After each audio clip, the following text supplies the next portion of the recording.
ป้องกันความสงบสั้นต้นกลุ่มใหญ่ตำรวจกระทรวงป้องกันความสงบเปิดสุดเหียนหุ้นที่10แขนงวิสาสะพอตำรวจสกัดกั้นและต้านอัคคีภัย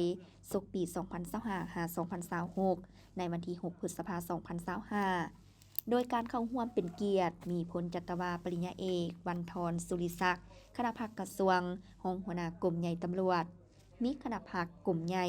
คณะพักคณะอำนวยการ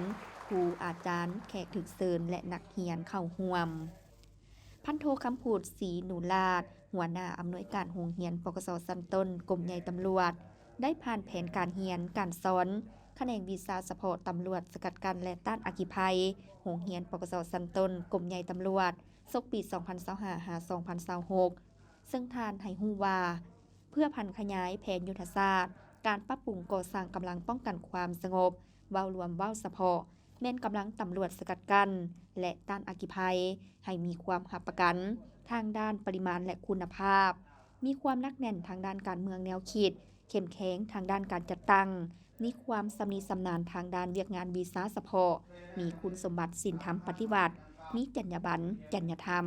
มีความรู้ความสามารถด้านต่างๆสมคู่กับหน้าที่เวียกงานที่ได้รับการมอบหมายและเน้นหนักเกี่ยวกับการพัฒนาบุคลากรซึ่งกำหนดไว้หนึ่งในบาท9บุกทะลุอย่างแข็งแรงด้านทรัพยากรมนุษย์ที่ภาครัฐวางออก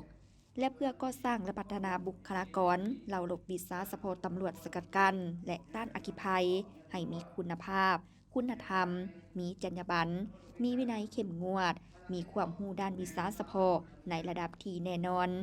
มีใจหักอาชีพมีบุคลิกภาพมีมนุษยสัมพันธ์ที่ดีเพื่อสกัดกั้นต้านและแก้ไขปรากฏการณ์ยอดท่อด้านอัคคีภัยที่จะเกิดขึ้นในสังคมให้มีความสงบปลอดภัยห้อยส่วนห้อยเพื่อสร้างเงื่อนไขให้นักเรียนภายในโรงเรียนจบมาสามารถสืบต่อยกระดับความรู้ด้านวิชาเฉพาะแขนงการดังกล่าวนี้ในขั้นตอนต่อไปเพื่อกำแน่นพื้นฐานด้านทฤษฎีการเมืองด้านกฎหมายและด้านวิชาเฉพาะ